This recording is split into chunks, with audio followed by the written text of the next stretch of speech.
날마다 하나님 말씀 가까이 하는 성도님들에게 하나님의 은혜가 함께하길 원합니다. 오늘 하나님께 주신 말씀은 누가복음 19장 1절에서 10절까지 말씀입니다. 예수께서 여리고로 들어가 지나가시더라. 삭개오라 이름하는 자가 있으니 세리장이요 또한 부자라. 그가 예수께서 어떠한 사람인가 하여 보고자 하되 키가 작고 사람이 많아 할 수 없어 앞으로 달려가서 보기 위하여 돌 무화과 나무에 올라가니 이는 예수께서 그리로 지나가시게 되밀어라. 예수께서 그곳에 이르사 쳐다보시고 이르시되 삭개오야 속히 내려오라. 내가 오늘 내 집에 유하여야 하겠다 하시니 급히 내려와 즐거워하며 영접하거늘 무사람이 보고 수군거려 이르되 저가 죄인의 집에 유하러 들어갔도다 하더라. 삭개오가 서서 주께 여짜오되 주여 보시옵소서 내 소유의 절반을 가난한 자들에게 주겠사오며 만일 누구의 것을 속여 빼앗은 일이 있으면 내 갑절이나 갚겠나이다. 예수께서 이르시되 오늘 구원이 이 집에 이르렀으니 이 사람도 아브라함의 자손임이로다. 인자가 온 것은 잃어버린 자를 찾아 구원하려 함이니라. 아멘. 오늘 본문에서 우리는 삭개오라는 인물을 만나게 되지요. 먼저 성경은요, 삭개오를 이렇게 소개합니다. 2절에 보니 삭개오라 이름하는 자가 있으니 세리장이요 또한 부자라. 삭개오가 사는 지역은 여리고, 삭개오가 살고 있는 여리고는요, 굉장히 중요한 도시였어요. 당시 팔레스틴 지방에서 물이라는 것은 정말로 소중했고, 물을 얻기 위해 많은 사람들이 물 있는 곳에 모여들었고, 그곳에 숲이 형성되었는데, 바로 그 장소가 여리고였다라는 거예요. 광야와 사막이 가득한 팔레스틴 지역에 거기 가면 물을 얻고 거기 가면 숲세권입니다. 그래서 여리고에는 사람이 많이 몰려들었고 당연히 돈이 몰린 곳. 그래서 여리고는 예로부터 교통과 무역과 산업의 중심 도시로 사람이 모이고 돈이 몰리는 그곳. 그런데 그 여리고 세무서의 세무소장이 바로 삭개오였다라는 거예요. 우리 한국으로 치면 서울입니다. 서울에서도 강남입니다. 강남 세무서장, 그것이 바로 삭개오. 당시 로마 제국의 식민지 세금 정책은요, 로마 제국이 어느 정도 지역별로 세금 징수액을 할당합니다. 그리고 그 나머지 더 거치면 그것은 세무소 직원들의 몫이 되는 거예요. 그러니까 세무소에서는 더 많이 걷고 더 큰 부자가 되기 위해 다양한, 그리고 상상도 하기 어려울 정도의 세목을 발견해 유대인들을 수탈하고 세금을 걷어 들였다라는 거예요.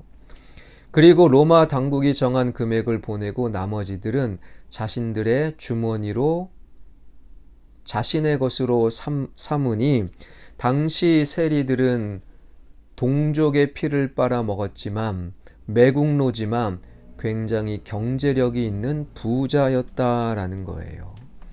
삭개오는 세리장으로 사회적 지위도 있었고 부자였습니다. 어쩌면 우리가 바라는 부러워하는 삶을 살았을지도 모르겠습니다. 그러나 그 삶은 결코 즐거울 수 없는 삶. 기록에 보게 되면 당시 세리를 좋아하는 사람, 유대인들은 아무도 없었어요. 지나가는 사람이 동정심을 발휘해 구걸하는 거지에게 던져준 돈, 그러면 거지는 고맙습니다. 그리고 그 돈 받아가면 되는 거예요. 그러나 세리장 삭개오가 던지면 그 돈 재수 없어 안 받습니다. 밥을 먹다가도 그곳에 세리장 삭개오가 들어가면 그냥 일어나 나가버립니다. 길을 가다가 저 앞에 세리장 삭개오가 오게 되면 침 탁 뱉고 다른 길로 삥 돌아가는 것이지요. 이것이 바로 높은 자리 많은 소유를 갖고 있었지만 결코 행복할 수 없었던 삭개오의 현실이었다라는 거예요. 그래서 7절에 보게 되면 예수님이 그런 세리장 삭개오의 집에 가겠다 그 모습을 그 이야기를 듣고 많은 유대인들은 오히려 예수님을 비난했다라고 되어 있어요. 사회적 지위가 있습니다. 부자였습니다.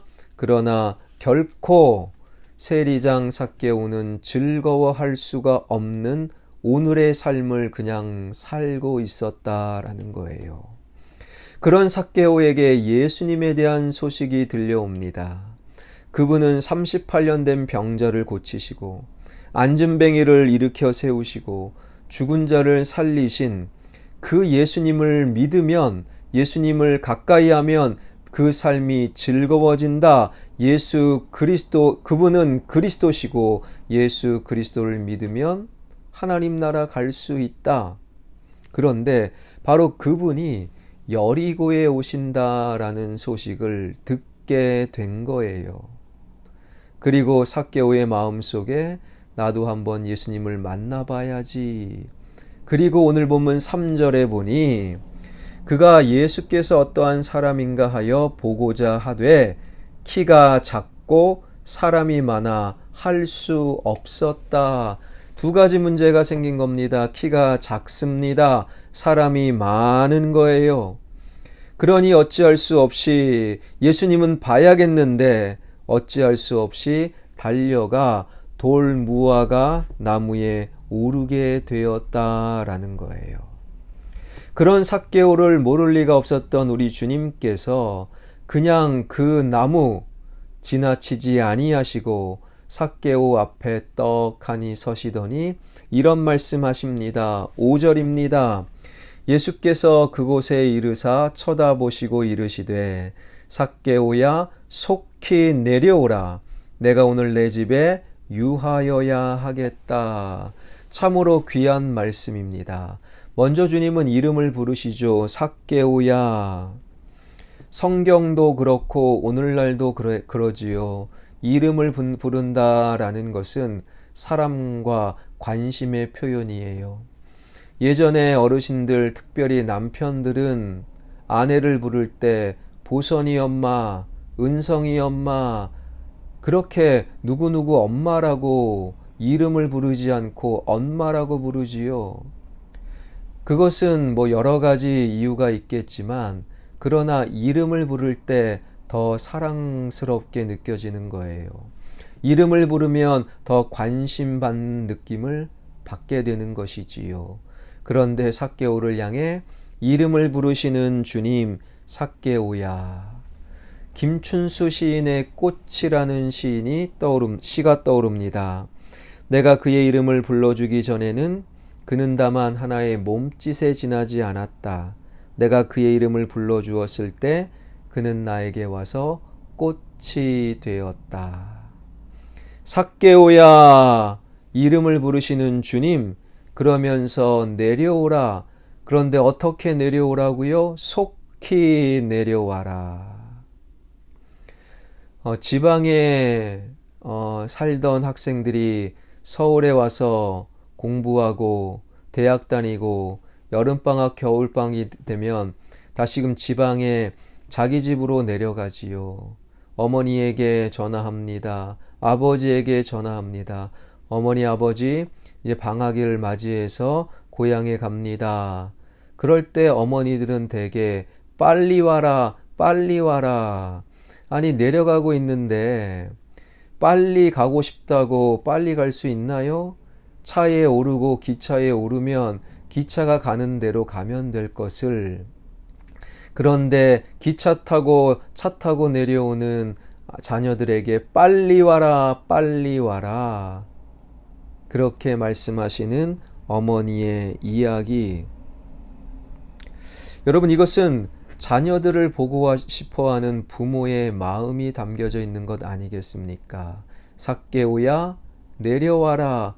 그것도 큰 은혜인데, 감동인데, 속히 빨리 내려와라. 삭개오를 가까이서 보고 싶어 하는 주님의 마음.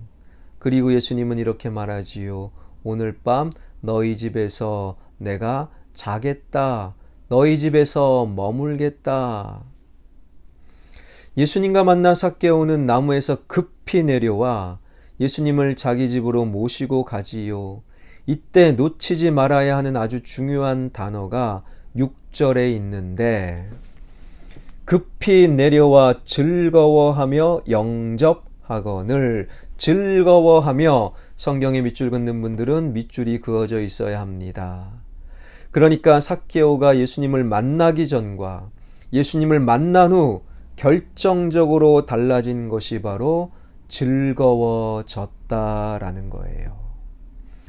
사랑하는 성도 여러분, 예수님 만나면 우리 인생에 즐거움이 찾아오는 줄 믿으시기 바랍니다. 삭개오는 예수님 만나고 나서 자신의 소유의 절반을 팔아 갚아주겠다라고 대하고 있어요. 그리고 8절에 보니 삭개오가 서서 주께 여짜오되 주여 보시옵소서, 내 소유의 절반을 가난한 자들에게 주겠사오며 만일 누구의 것을 속여 빼앗은 일이 있으면 네 갑절이나 갚겠나이다. 삭개오는요, 예수님 만나기 전 그의 재산은 줄어들었어요. 그의 재산이 10억이었다면 절반을 팔아 5억은 가난한 자들에게 나눠주고, 혹시 빼앗은 것이 있다면 4배나 갚아주겠다. 그러니 소유는 분명히 줄어들었습니다. 그래도 예수님 때문에 즐거워할 수 있었던 삭개오. 여러분, 이 소유를 팔아 가난한 자들에게 나눠주겠다, 예수님은 그렇게 말씀하시지 않으셨어요. 강요한 것도 아닙니다. 즐거워하니 그이가 가장 지금까지 중요하게 여겼던 소유, 돈, 재산, 그것이 정말로 행복을 주는 것이 아님을 깨닫고 오히려 즐거운 마음으로 나의 것을 나눕니다. 왜요?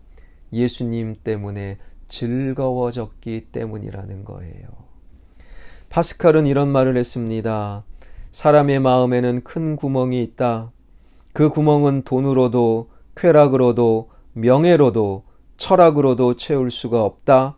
오직 그리스도의 사랑만이 채울 수 있다. 그 파스칼의 말은요, 삭개오에게 딱 들어맞는 성경적 통찰이라는 것이지요. 사랑하는 성도 여러분, 저는 담임 목사로서 우리 화평의 가족들이 월세에서 전세로, 전세에서 집을 샀다, 너무너무 즐거워요. 취업하고 결혼하고 출산하고 승진하고 연봉이 오르는 것, 그것도 우리에게 즐거움을 주지요. 그러나 무엇보다도 나의 텅 빈 영혼, 그 무엇으로도 채울 수 없는 텅 빈 영혼 가운데 예수님 함께 계시니 즐겁습니다. 예수님 때문에 즐거울 수 있는 진짜 즐거움을 누리는 저와 여러분, 우리 모두가 되길 주님의 이름으로 축원합니다. 기도하겠습니다. 살아계신 하나님, 감사드립니다. 오늘 삭개오의 말씀을 통하여 우리 삶에서 우리 텅 빈 영혼을 채울 수 있는 것은, 우리를 진정으로 즐거움으로 안내하는 것은 예수 그리스도임을 다시금 확인하며, 돈으로도 건강으로도 명예로도 지위로도 채울 수 없는 우리 영혼의 텅 빈 구멍을 예수 그리스도로 채워나가 예수 그리스도 때문에 즐겁습니다 고백할 수 있는 우리 모두가 되게 하여 주옵소서. 코로나19 지역개발과 성전 건축 주님 손에 맡겨드리오니 하나님의 은혜로 가장 좋은 길로 인도하여 주옵소서. 이 나라 이 민족 대통령 선거가 있습니다. 좋은 사람이 대통령이 되는 것, 그것은 어려워 보입니다. 누가 대통령이 되든 하나님 대통령이 된 이후 그 사람이 좋은 대통령으로 변화되게 하여 주옵소서. 기도하오니 청와대가 새로워지게 하여 주옵소서. 기도하오니 국회의사당이 새로워지게 하여 주옵소서. 능력 있는 자, 백성들의 눈물을 아는 자, 그리고 대한민국을 사랑하는 자들이 하나님 더더욱 그 자리에 앉을 수 있도록 인도하여 주옵소서. 그저 자신의 밥그릇만 챙기기 위해 거짓말과 속임을 일삼는 자들은 청와대에서, 국회의사당에서, 지방자치단체장 그곳에서 사라지고 줄어들게 하여 주시고, 언론이 새로워지게 하여 주시고, 이를 위해 국민들의 수준이 높아지게 하여 주옵소서. 우크라이나 사태 주님 손에 맡겨드리오니 전쟁이 없는 샬롬의 평강이 온 세상을 아름답게 가꾸어 나가게 하여 주시고, 선교사님들 성령 충만함으로 말씀을 그곳에서 선포하게 하여 주시고, 어디에 있든 교회가 세워지게 하여 주시고, 죽어가는 영혼들 주님께로 돌아오는 역사가 일어나게 하여 주옵소서. 예수 그리스도의 이름으로 기도하옵나이다. 아멘.